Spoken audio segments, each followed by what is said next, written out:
What is going on, everyone? Welcome to another Bucks on Deck podcast episode. I'm Anthony Murphy. Along with me tonight is Nola Jeffy. Nola, how's it going today? Oh, fantastic. Just, since we're recording Monday night, first inning of the Pirates game just ended, so Yeah, just chilling. it's different to have a Pirates game going while we're doing this. Usually everything else is. I think I had some random game on in the background last time, but I like these West Coast things, West Coast trips. Maybe a little bit less now that I'm a little bit older because like I do feel it, but Mm-hmm. also like during when the other minor league games are going on, I can actually sit down and watch the Pirates game now. No minor league games today, but yeah, so that's always fun. There'll be plenty on the day this comes out. Yeah, yep. So, um, we got a nice little episode here where April's winding down here, so I figure we'd go through and kind of highlight a couple players that stood out to us during the month of April. Maybe a couple maybe not players per se, but some numbers that are standing out that are a little bit of concern to us. And then I have a player to watch going forward.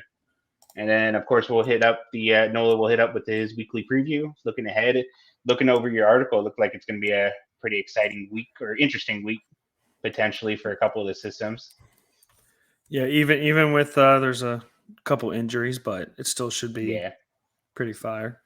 one injury kind of sucks too because I was looking forward to seeing him on there all the way down towards the bottom. But start out, like I said, April's getting ready to end here. First month of the minor league season. Was it only one more day of minor league games there? So most of the guys they won't play again until then. Anyone particular stand out to you, or did you want me to go ahead and start? Um, let me start just Let's because start. All right, go ahead. you're gonna like this one. I'm gonna like this one. Are you gonna take one of my players? I'm pretty I'm not upset. gonna We take one didn't. of your players, We but this one's a constant battle between the two of us. I know where we're going with this one. Yeah, so I'm a shout out my boy Sammy Ciani, who's in the month of April got a 146 WRC plus. He's walking at a 11.9% clip and striking out only 15.3%, which is like a lot of these kids been a bit huge bugaboo of his. So Mhm. it's good to see that with the 843 OPS. So very solid month for him. And he had normally been a big bag stealer. He hadn't been normal to start the year. I think he's got three now. Yeah, With I a was gonna couple say. over the week. I'm pretty sure he stole like a couple over this past week. Oh, it So was two. It was two on the 27th. As okay. his two stolen bases of the season.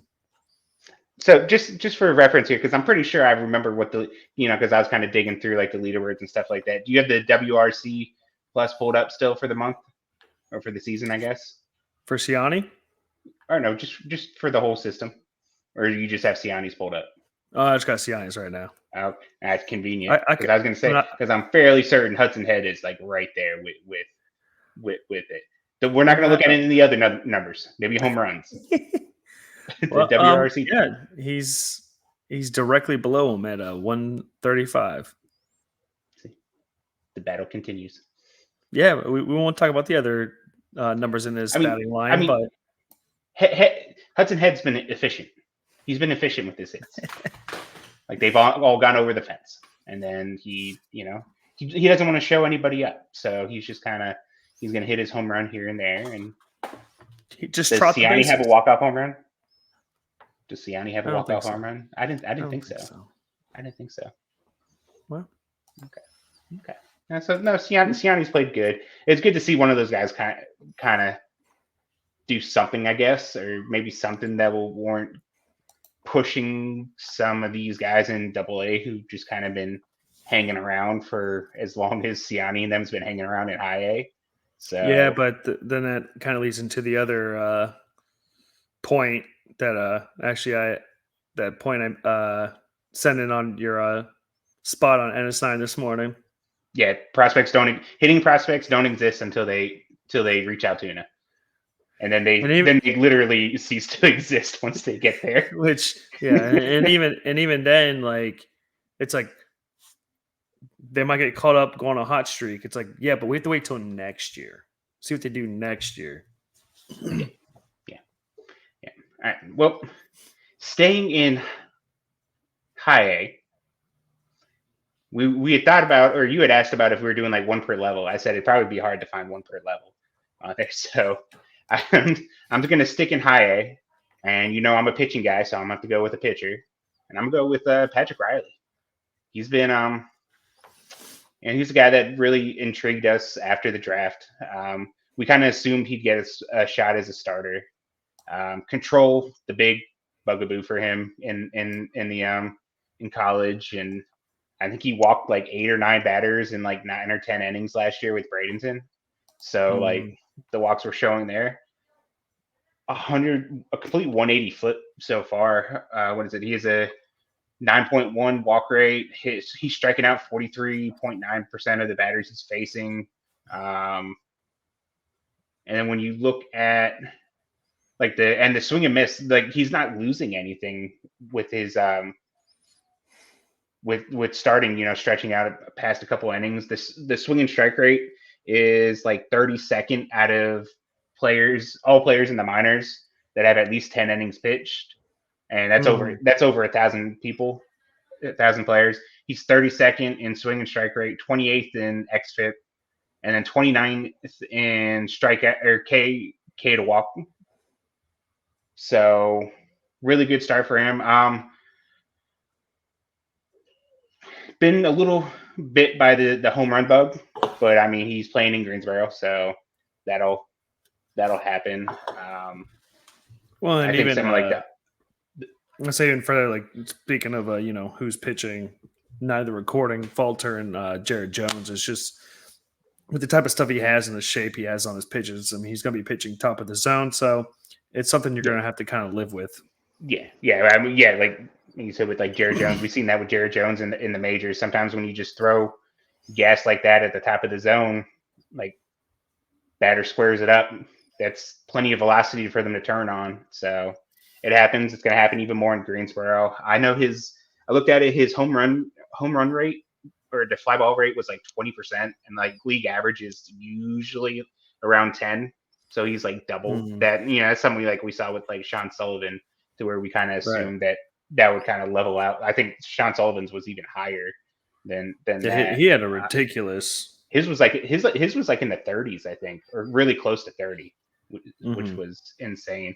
I'm still not sure how I feel about him as a starter, because Josh Norris from Baseball America, he was at one of his starts recently, and like he recorded it, and I asked him on Twitter like what the velo was looking like, and he said like it was 92 to 94 and topped out at like 96, which isn't horrible, but like this is a guy that we also saw last year in Bradenton, like throw right at triple digits. I don't know if he ever actually broke triple digits, but I know he was 99 quite a bit. Yeah, so, and which I don't recall specifically. He was another one of the guys that was I think was a starter for maybe a minute, but was primarily out of the bullpen in college, right? Yeah. So he kind of bounced around. I think Vanderbilt, they're always pretty loaded when it comes to pitchers. So I think his freshman year probably would have been like the year that like Leiter and Kumar Rocker and all them were still there. So probably not as much opportunities to start and all that. And then when you have that kind of control issues. And if you're pitching in the SEC in college baseball, I mean, you got to put up or you're going to get moved to the pen, kind of like Thatcher Hurd. He got moved pretty quickly to the pen. He got moved to the pen finally. I believe he's thrown out of the pen now. And which, I mean, on that note, I mean, that honestly, what I saw in him in the College World Series last year, he's probably a perfect candidate to be a Pirate draft pick, considering SEC guy that big SEC. I mean, that metrics wise, it shows up. He just hasn't been able to put it all together as a starter in college. So get the guys with the stuff and teach them how to throw strikes. And it's worked so far with Riley. He's throwing strikes, and he's not losing any of the stuff to go with it. Like his swing and strike rate is right there with Paul Skeens. So like So Patrick Riley, really good start to the season. Really someone that looking forward to seeing how what's next. How long he can continue this. Yeah. So, yeah. Did you have anyone else you wanted to, or you want me to skip Well, to it? Or you? Well, I'll do a pair.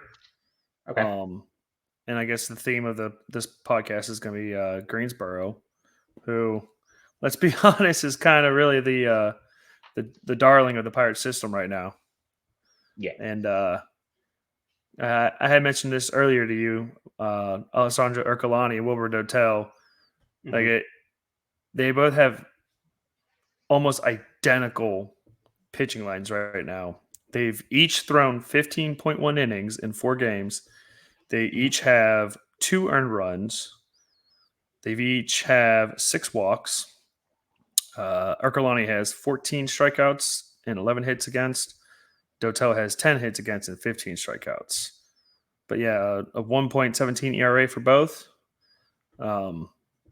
2 kids that we've talked pretty highly on and frequently about, that a very good start to their high A careers, and I'm really looking forward to seeing them hold up throughout this season. Yeah, was it Dotel's really the one that kind of stands out from like a wow factor, because he was hitting what I think it was against Winston-Salem that Sunday. He hit triple digits a couple times, and like you said, we definitely saw upper 90s in Bradenton last year, but never touched triple digit. And there's minor league radar guns. They're like, when I went to Richmond that one year, like it had Luis Ortiz at like 20 miles an hour or something like that at one point, and we know Luis Ortiz wasn't throwing 20 miles an hour. So I mean, it could be give or take a mile or two, but yeah, those guys were. I was a little shocked that they pushed them to high A, to be honest. I mean, Ercolani was still 19 when the season started, so I can see a scenario. But I mean, they say what you will about a lot of things, but the Pirates have been fairly aggressive with their pitching prospects, especially if they think highly of them. And so they pushed them, and they've performed. They performed pretty good. Yeah. So I'll say, because was that technically Ercolani's? He was 2 years in Bradenton, I believe. No, last year was his first year in Bradenton. He pitched 2 years in the complex. Was it? Yeah. I thought he actually threw in Bradenton twice. It's just, I mean, last year was just the most he threw. I don't know. I don't think so. I don't think, because that would put him at 18 in Bradenton. Or at least I'm pretty sure. I mean, because obviously, I mean, he was an international free agent. Yeah. But he came over and was pitching in the FCL early on, whereas the other kids aren't normally. Okay, yeah, you're right. You were right. He was in the FCL 21-22, Bradenton 23. Yeah. I mean, just turned 20. He'll be 20 the rest of the year. He'll start next year. Like, if everything goes well, I mean, he could be starting in Altoona at 20 years old. So not bad. Not too shabby. No. All right. So I like Dotel and Ercolani on there. I don't see any reason why we shouldn't continue the pitching train on here. Michael Kennedy.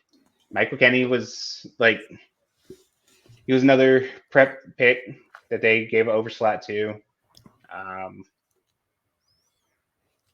He's just been solid the last 2 weeks. Hasn't walked anyone in his last 2 starts. I know the walks kind of got the best of him at times last year. I think he had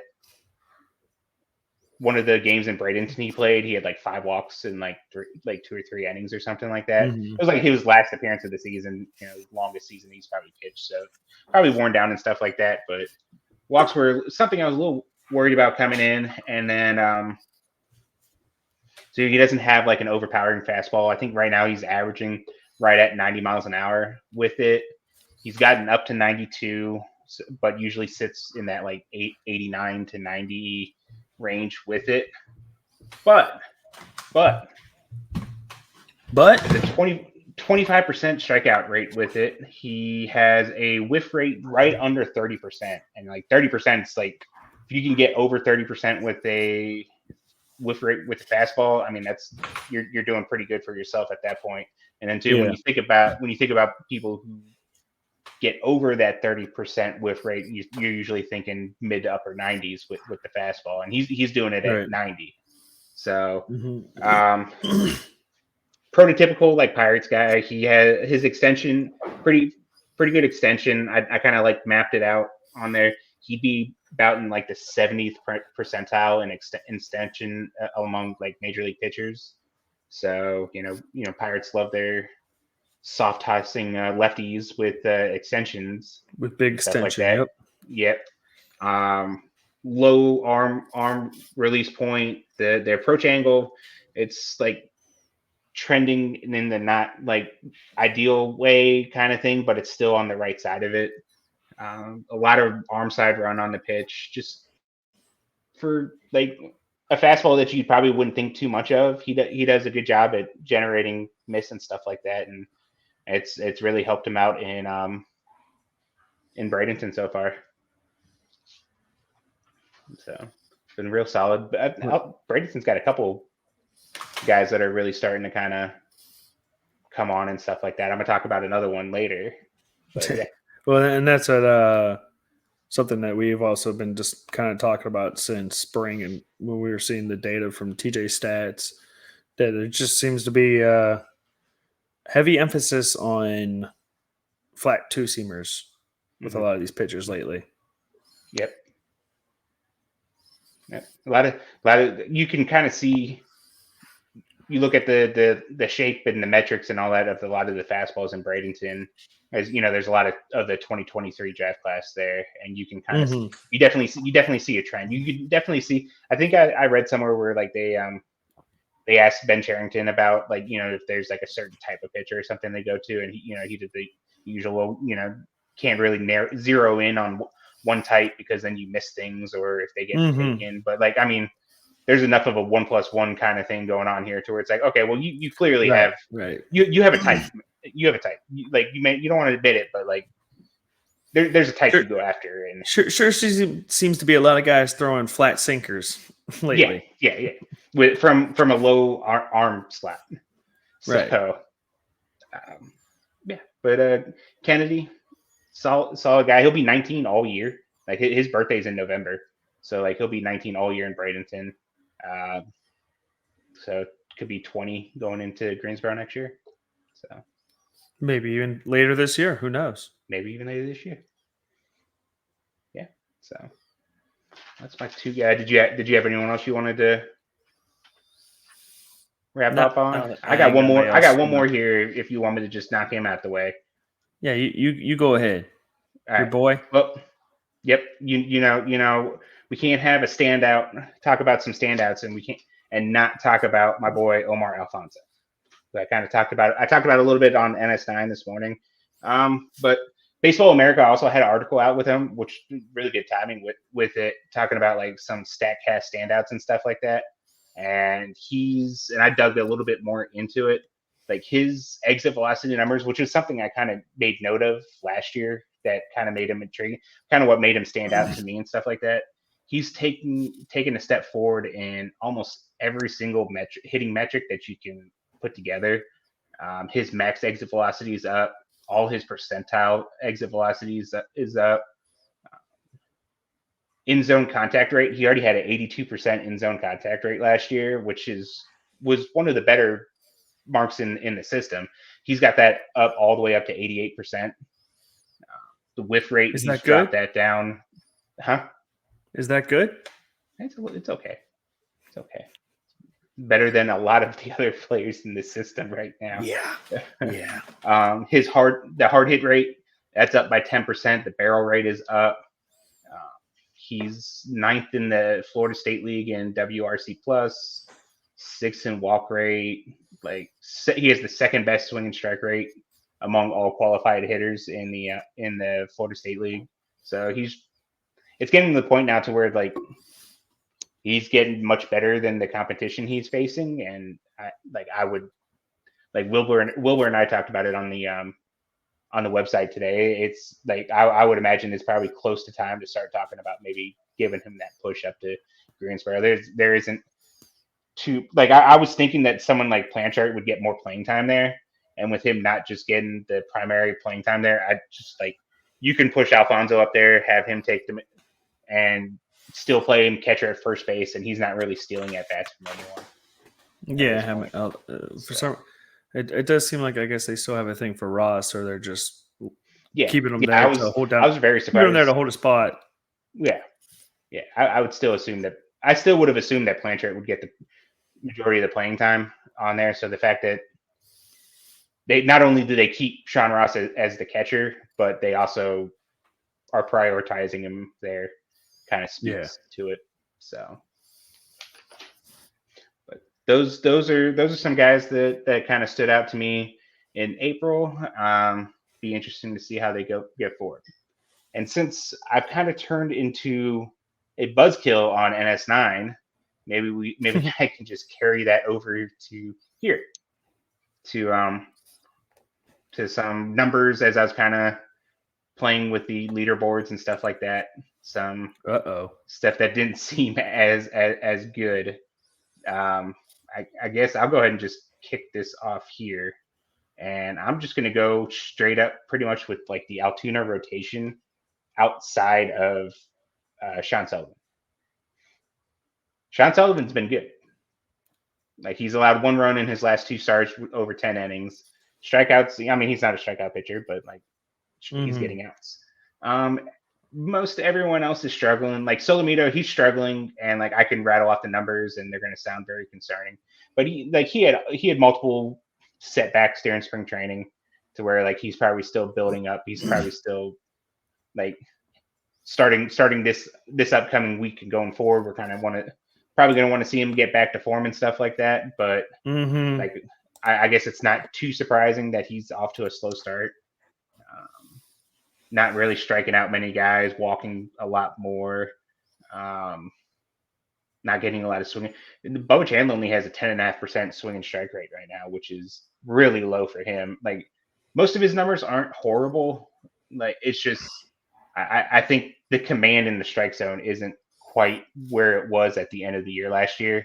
Maybe he's just, it could still be like early season kind of building up and finding it. I don't want to get too conspiratorial, but like part of me in his last start where he didn't even finish an inning was starting to wonder if maybe he was like tipping pitches or something, because I mean they weren't even offering at any of his breaking pitches.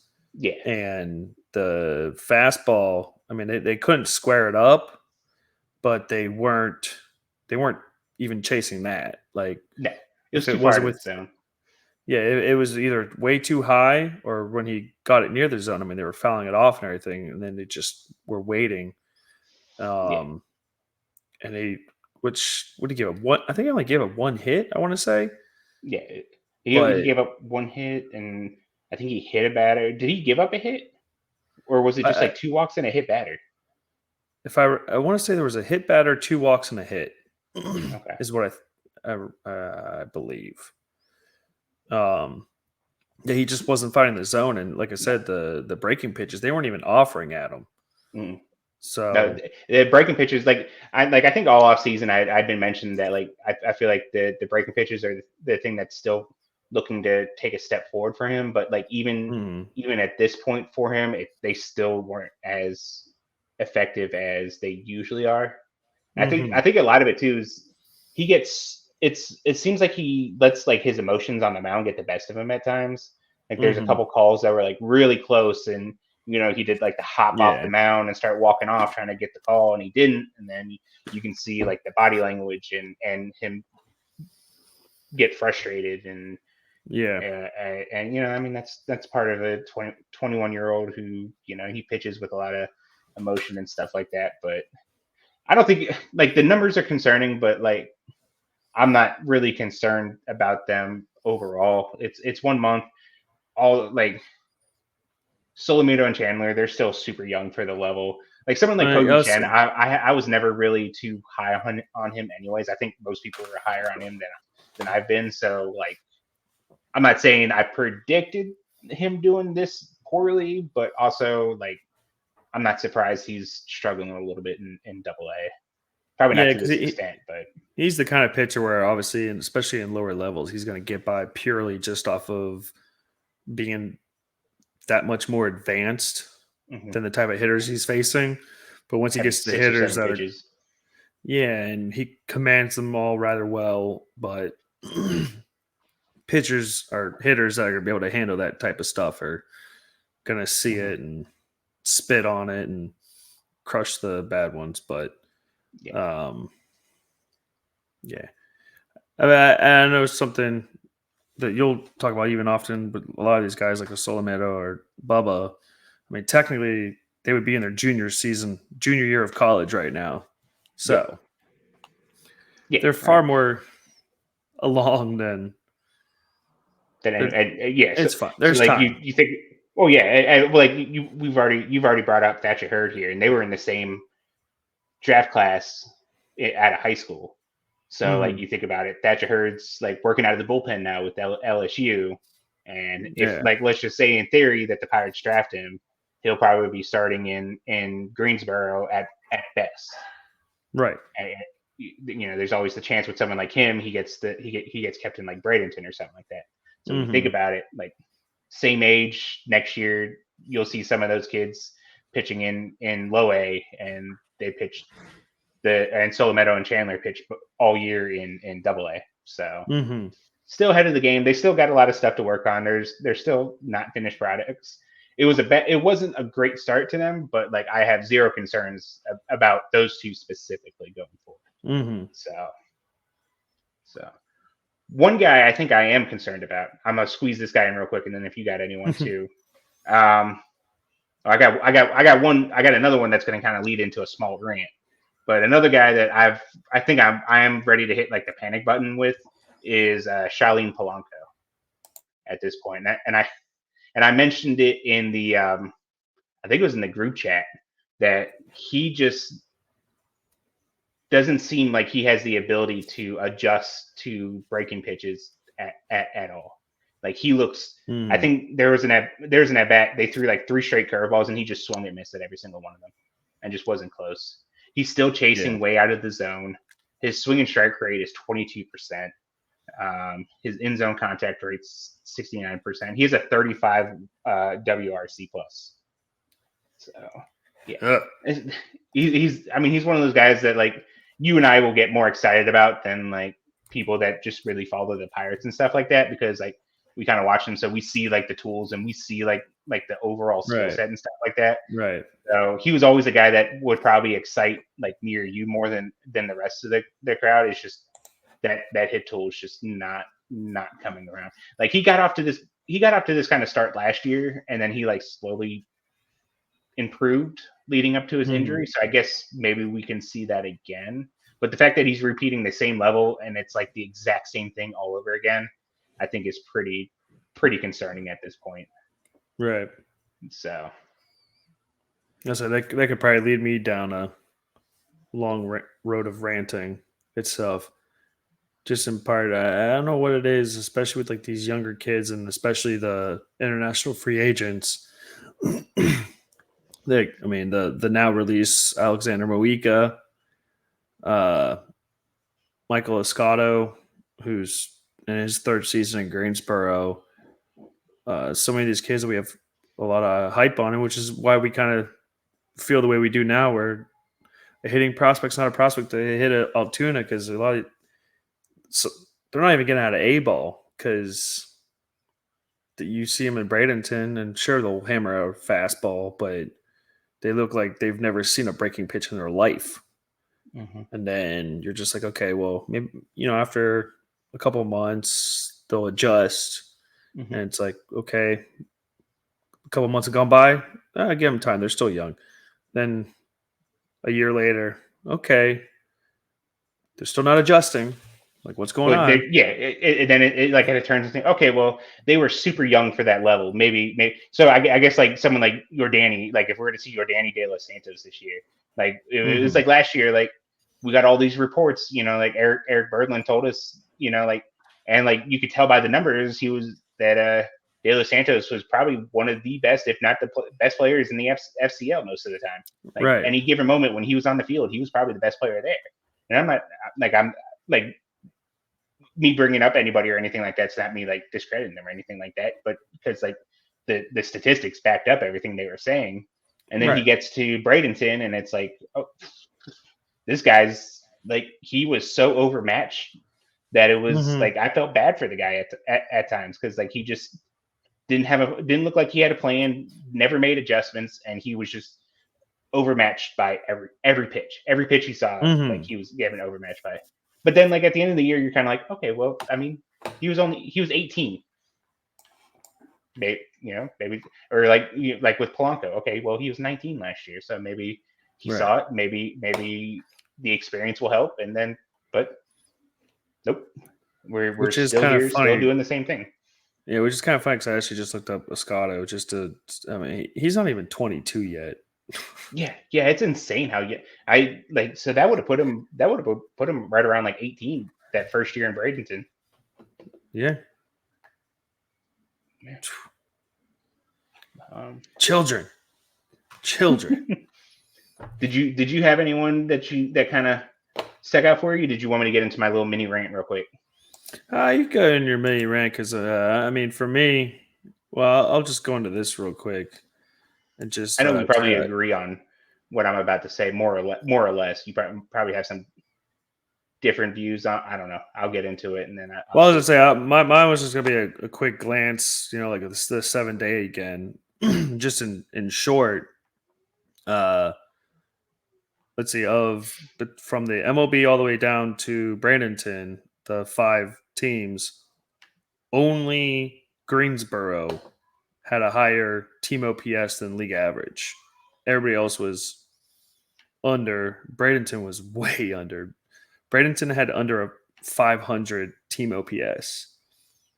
Now, yeah, at least, and like league average in the Florida Atlantic League is like one of the lowest league averages of all of like organized like baseball, pretty much. Right, and when actually the league average for this South Atlantic League and Florida State League are both 657, which in itself is kind of they got to have dead baseballs in the Sally League this year or something. Yeah, they changed that's just crazy. But yeah, only Greensboro had a team OPS higher than league average. On the positive side, team ERA, only Altoona had a worse team ERA than league average. Everybody else was rather well. Let's. I mean, AAA Indy was close to average. Greensboro was just under average, but Bradenton and MLB were both much better than average. So there's some positive. Pitching's looking great. Shocker. What have we spent the first like 95% of the first 30 minutes of this podcast talking about pitching? So. Yeah. Well, that's what I mean. I feel like we were kind of thrown as of even a year ago, maybe even further than that. We were throwing red flags already. We were like, I feel like a year from now, pitching is going to look great. I don't know where hitting is going to be. Yeah, I mean, speaking of red flags in advance, my boy, or I don't know my boy, but Termarr Johnson. That's kind of what I wanted to get into with it. And I talked about it a little bit. I talked to him about it a little bit on NS9 Monday morning, and he finally hit his first home run. So I mean, that's good. He's somehow has a WRC plus of 107. So I guess he's walking 20% of the time. So I'm sure that's helping with that. Striking out right at 30%. The swinging strike rate is 17.5%, which I don't know. Like all of the discourse on Twitter for I don't know what like the last week or two when the offense has really gone in the toilet in the majors has been just like the organization's philosophy and this and that. And while I don't doubt that, like, and I have no inside information, so like people may be saying this stuff knowing that they've talked to someone on the inside and saying, yeah, this is what we're trying to do. I think when you're trying to find a bad guy or a villain or someone to blame or something like that, it's easy to blame just like the front office and stuff like that, just because like it's the Pirates, when they never do anything right. So True story. I don't doubt that the Pirates perhaps maybe did something with Termarr when he came in. I mean, like everyone was talking about how great the hit tool was, stuff like that. The only thing that I'll counter with it, and I mentioned it on Aniston, is that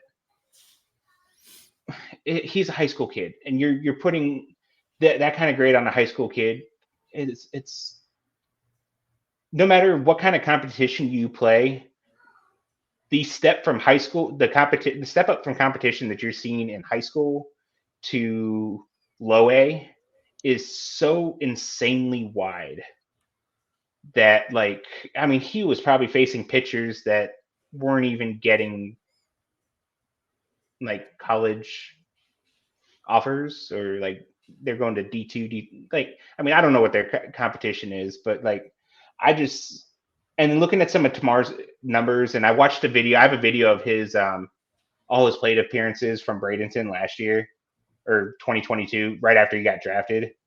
And like, I don't know how quickly a team can actually step in and just completely change everything. But like almost from the get-go, it's always looked the same. There's always been those red flags there. I think they're getting exposed even more now because it's high A. It's that much more of an advanced thing. The red flags have always been there, and if you want to get technical, he's not pulling the ball more than he has been in previous years. He's actually going the other way technically more this year. So I don't know. Hitting is hard. Hitting at the professional level is hard. So people don't make it. Like Jackson Holliday went 1 for 50 or 1 for 30 or something like that, and he's a way better hitter than anyone the Pirates have. So I don't know. We want to blame some, and like I keep thinking back to, and I don't want to defend anything or do anything like that. I'm just here to watch baseball. But like I think back at my days working at like Sprint and T-Mobile, and like I can teach someone how to sell a tablet, and like I was really good at doing that. Like I could sit there and teach you and walk you through the entire process all day. I still had people walk up there when it was time to talk to the customer, and I had a guy who customer walks in and asks for 2 tablets. 5 minutes later, after the guy talked to him, they're saying, okay, well, I guess we have some things to think about and we'll come back later. Not wanting to buy a tablet. So like Murphy just made me buy a tablet. Yeah. Like 5 seconds ago. Yeah. So like the system can teach Termarr how to counter, or teach anybody how to counter hitting a curveball. It's still up to that player to actually go on the field and hit the curveball. So like they can tell him and be like, hey, do this and you're going to make contact. He still actually physically has to do that.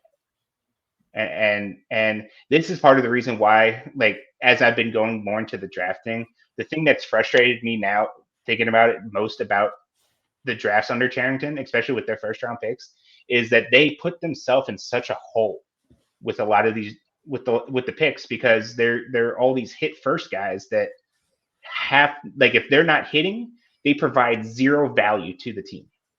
Henry Davis, we knew from the get-go that he probably wasn't going to be a major league catcher. It was going to be the bat that carried him. It was the bat that made him the first overall pick. And so now that he's not hitting, and regardless of what instruction is or isn't going on, I don't care at that point. He brings zero value to the team now, because he's not a major league catcher and he's not hitting. Nick Gonzalez, second baseman, still middle of the field. It's not as valuable as shortstop or even third or center field or anything like that. But there's talk even like, okay, well, he should be able to play second base kind of thing. It's the hit tool that brings it. They just set themselves up for failure, and then they're setting themselves up for failure before we even start talking about any hitting philosophy. and that's the part that has me going with it. Termarr Johnson, like I think he plays a fairly well second base defensively, but still, like it's all in the bat, and if the bat doesn't adjust to professional pitching, then you just have nothing, and that's what they've been and they've backed themselves in the hole with this. So basically, what I'm trying to say is, I don't care what their hitting philosophy is. I know I'm trying to speed up here. I don't care what their hitting philosophy is. They set themselves up to failure way before that on there. So that's what I have to say. That probably makes zero sense. No one's probably going to like it, agree with it, but that's just how I feel with it. Well, it made me buy a tablet, so. I mean, that's a win for me. I don't get commission anymore, so that kind of sucks. Yeah, and it's when I got time, I'm trying to. I kind of started a little bit to try and dive a little deeper, because I don't know. At least my perspective is I despise when people try to say that, like, oh well, they're just bad prospects. I'm like, I feel like that's just a cop out, saying like, oh, maybe they just suck to begin with, and it's like, well, all these other organizations are somehow developing players still. Mm-hmm. Baltimore's just hitter after hitter after hitter after hitter. I mean, yeah, Holiday didn't do so well, but I mean, well, I hadn't seen what Kerstad's doing yet, but I mean, even just, you still got Connor Norby in the minors. You got Kyle Stowers in the minors. Like, they're just hitter after hitter after hitter after hitter. And it's, I mean, a first round pick, second round picks, like, they're doing something. Is it that they're finding guys with specific tools? Is it how they're teaching them? Part of, I think what I was saying to y'all was, or I think it was to you the other day when we were like texting back and forth, to where I almost feel like the Andy Haynes method, in which I guess that's where it gets troubling, is it Andy Haynes' philosophy that's going top down? Is he just a piece in the machine from top bottom, to where it does feel like they emphasize watching pitches and they're like, do not swing unless it's in your zone kind of deal, right? And it's, I feel like in a sense, I even started thinking too, similar to how the past, however, what was it, 2.5 years or so with like Matt Canada and the Steelers offense, you had players on the defense literally saying that they're like, we knew what was coming. Yeah. Like, they're so easy to scout. We know what's going to happen. And it almost feels similar sometimes to Pirates batters, to where pitchers know, if I throw a ball here, they're not going to swing. If I throw it here, they're not going to swing. So then you get in a pitcher's count. Well, now they got to expand, or they don't, because, you know, they love watching strike three. Or they're expanding to pitches they shouldn't be swinging at in the first place, and because they're in a pitcher's count and striking out, or bad hits. It's just, and because even, I mean, Shelton made a comment the other day. He's like, I wish they were more aggressive, and I feel like they need to be. They need to start attacking pitches instead of waiting to attack pitches specifically in specific zones. And I think you do see it with the minors too, because even talking about our boys, Siani and Head, I mean, you remember watching them in Bradenton, like they had like over 20% walk rates because they just watched pitch after pitch after pitch after pitch. And there's a bunch of other, I mean, Termarr Johnson's doing that, 20 plus strikeout rates or walk rates, because he just, if you got guys that don't have great command, they just ball, walk. Yeah. I don't think there's anything wrong with the patient approach. I mean, hell, Moneyball was the whole Moneyball thing that was built on, work an account and getting deep into it. But there's a limit to that, right? There's a limit to, and I don't care, I'm torn on that too, because I see your point with it, and I wasn't saying Termarr was just the wrong pick or the bad pick or Oh anything. yeah. No, I wasn't saying. You could see the tools. I Right. can see, I've watched a lot of Termarr Johnson, and I watched all of his plate appearances from 2022 just yesterday. You can see the talent there. It's just the talent is there. It's just the adjustments aren't coming, and I feel too much, and like I said, I try to be careful with some of my words because I don't want to make it seem like I'm defending the front office, because like I said, I'm just here to watch baseball kind of thing. But Right. I feel too much blame is being placed on the front office and not enough on the players, because at the end of the day, it's I don't care what the hitting philosophy is, and again, I'm not going to put words in anyone's mouth, but I can't imagine that your hitting philosophy involves staring at strike three this often. Right. There's nobody. I don't see how you get a job at high school, walking into interview and saying yeah, I want them to stare at strike three. I don't want them to make any adjustments and look at it. So I just feel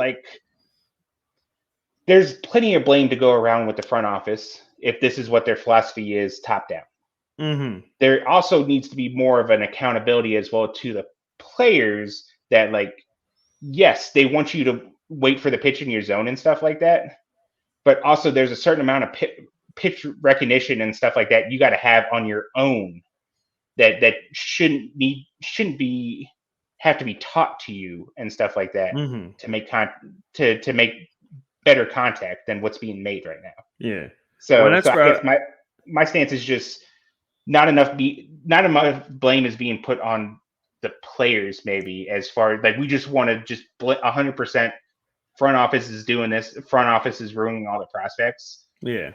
No, just that's the nature of prospects. Some prospects don't work out. Some prospects aren't as good as they seem. It's a whole different game once you get here. So and somehow none of our hitting prospects are working out. But I mean, and again, that kind of falls to the they're drafting the guys that the hit tool has to work out, or it's you just have nothing. Well, that's the other thing too. Yeah, I feel like the thing I also mentioned was it felt like they were kind of going with the philosophy of get a guy that has an elite contact tool and teach him to hit for power. But once they start trying to hit for power, they lose that contact tool, start swinging and missing more, and there goes the contact tool. Yeah. But that's why, and I don't even remember the name now. That's why I like that. I was texted you the other day that one specific Henry Davis at bat still sticks out to me from 2022, where he was facing, I think the guy was 28, 29 at the time. He had foreign professional experience and was pumping 98, 99. And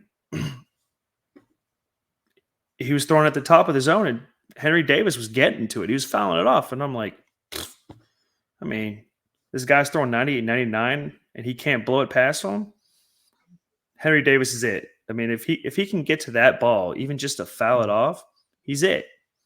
And now I feel like a guy could throw 93 up there and he can't touch it. And I don't know about the I'm not gonna on the 93 part. That's a little different, but I could have swore that at some point when I was at P2, I wrote something. I did a breakdown of Henry Davis, and I'll have to go back and see if I could find the video that I put together for it, or if I had the draft of it. But I wrote something saying that there's something in his swing to where I felt like he could have issues at the next level making contact. I can't remember. I know it was at P2 because I was already there by the time he really got into the system. But there's just something in his swing that I always felt like he may have an issue getting to some pitches and all that stuff. Maybe it was a small little hitch or something like that in the swing. I didn't think it was going to be this bad. But I mean, and I feel like I've read other articles about him fine tuning the swing and stuff like that. So I haven't really dug deep into how much his swing has changed since then. If you're going to do that, like more power to you and stuff like that. But yeah, I don't know. I don't know. I didn't want to like this is what everyone is talking about, and I didn't really didn't want to fall into that trap. But I mean, it's leaking now down into the minor league level, so I guess I figured Oh, we had to yeah. all All the the way way down, down. all the way down. So Yeah. yeah, I mean, trying to make people trying to change drafting players for one reason or for them having a certain tool and then trying to completely abandon that tool, that's obviously a recipe for disaster. And that if that's what they're doing and stuff like that, then change has got to be made. Yeah, I don't know. Because that's what I mean, Jack Sawinski, it's like what he's doing this year is what I feared he was going to do last year with his swing and miss. Although I think his K percentage is way down. Mm-hmm. He's making more contact and everything. It's just weak He's doing the contact. opposite now. Yeah, he's doing the Yeah, opposite now. He's trying to make too much contact, and then it's taking the power away. Like I haven't really yeah, dug into like the major league numbers and all that stuff, but just by the little bit that I've seen, like I just kind of like, well, is that really a thing? Is that really what they're doing? Is that like a yeah. Well, yeah, I because don't I know. think Corey was the first one to like point it out, and then I saw a tweet about it later. But someone talking about it, yeah, it's like he's making more contact, but he's It's not lost the very good power. content. Yeah, It's been weird, man. It's weird. it's all weird. It's all weird. At least we got the pitching It's all weird, to watch. right? There we Yeah, go.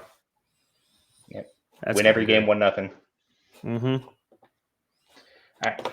So, anything else you want to touch on that, or do you want to just hit up the preview?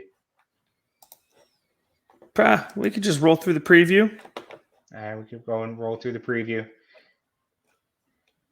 Yeah. Well, we'll start with Indianapolis, who went 1-2 last week. They're taking on the Buffalo Bisons, Blue Jays affiliate, who have the first-ranked team OPS. So it's gonna be a high-powered offense. It's gonna be great for Paul Skeens and Eric Lauer to face. Unfortunately, Ricky Tiedemann's on the IL and doesn't look like he's going to be back anytime soon. So we won't see him this week. But Relvis Martinez is the number 2 ranked prospect in their system on Pipeline, and he's healthy. Also mashing the ball. So Yeah. that's going to be a good test. Altoona, 0-6 last week. Not a good week. They've won one of their last, 12 games? Because they got waxed by Bowie, and then Akron didn't score as much, but swept them in 6 games. Jeez. They were all close games. I felt like they were all very close games. Yeah, So I don't think they ever got blown out. Maybe one game. They were all and I think like the 1-1 games. bullpen was blowing games. So yeah. Well, I mean, the starters weren't going very, very deep. What is it? But Chandler didn't make it out of the first. Solomedo didn't make it out of the third. I don't think he made it out of the third. I don't know how long Po Chen went in his game, but the starters weren't really. There's a lot of pressure being put on the relievers there right now. So yeah, but Altuna's taking on Harrisburg, who they did pretty well with the last time they faced them, aside from the fact that they gave up 35 runs in 5 games. Dylan Cruz, obviously, the number 1 prospect with the Nationals. He had kind of a field day against Altoona last time, so we'll see how he does this. His first full season in AA he's above league average OPS, but he's not like killing it. Then there's obviously Brady House and Yohandy Morales and Robert Hassel III. So a lot of marquee names on Harrisburg. So that's going to be a fun one to watch, obviously.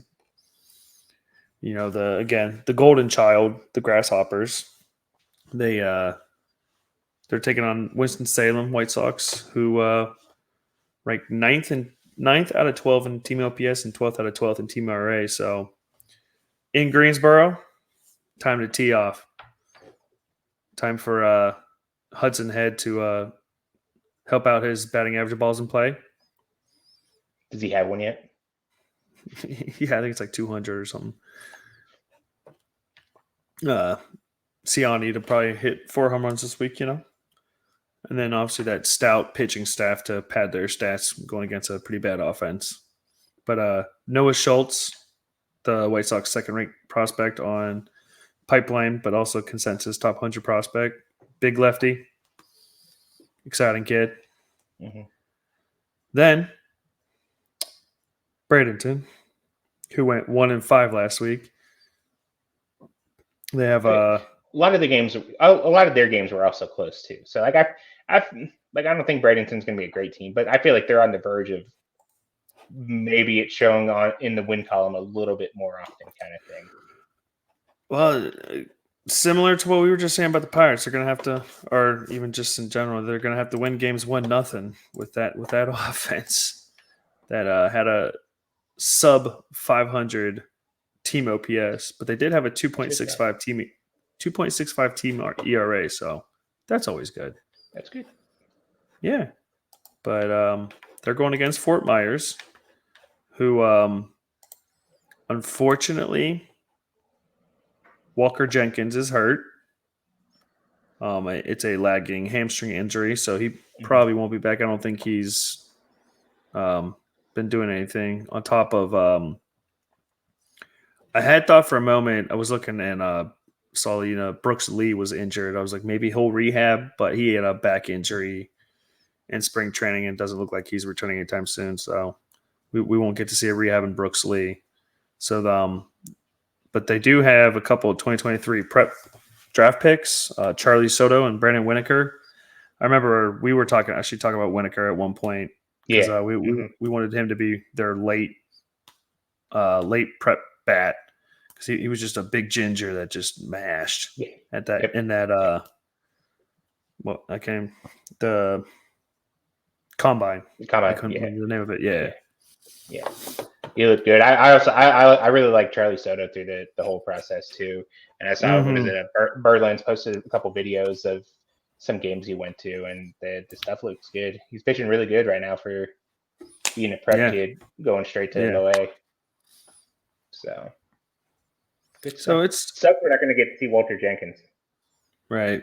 I was hoping, but yeah, the report I read was only like 2 days old, so I was like, yeah, no, he probably ain't coming back. Yeah. I remember it was a podcast. I don't know which podcast on it. They're starting to wonder if this might be a reoccurring thing. Like he's had a lot of injury problems over the last couple of years. Yeah, because it happened in their opening game. He had like one at bat and got hurt. Yeah. So, yeah, good stuff. So we ran this. I talked and probably got nowhere with my talking, and that added about 10-15 minutes to the show. So we ran a little bit later than where we were trying to stick. So did you have anything else you wanted to toss in there before we close out? All love. Does this look pink? Yeah, pink, purple, pink. Yeah, pink. Yeah, there you go. All love for the Pirates. We're gonna have a big week. It's gonna be a big Pirates week. Or the Miners? I mean, the entire organization. Paul Skeens pitches twice this week. Minus the game that's currently going on. Yes, I don't know how. If everything goes as I think it's gonna go based off of last week, we should see Paul Skeens, Bubba Chandler, and Hunter Barco twice this week. So that's always good. That's a pretty fire week. Yeah, that's a pretty fire week. All right, well, good stuff. You want to close out with your socials and any quick Nola knowledge if you got any? Well, at Nola Jeffy, NOLAJEFFY, right there on the screen. Knowledge. Once again, I got nothing. Nothing. You're really slacking on this year. No, it's this bald head. I don't know. It's just everything bounces off. Bounced off. It's reflective. All right. Well, you can follow me on Twitter at @double_Murphy88. I made a Facebook page for Bucks on Deck. So if you prefer getting your stuff through Facebook, go ahead and follow whatever it is on Facebook. Bucks on Deck Substack, subscribe. We daily features, game day threads for people to come talk baseball. I know there's probably plenty of going on right now that I got to catch up on.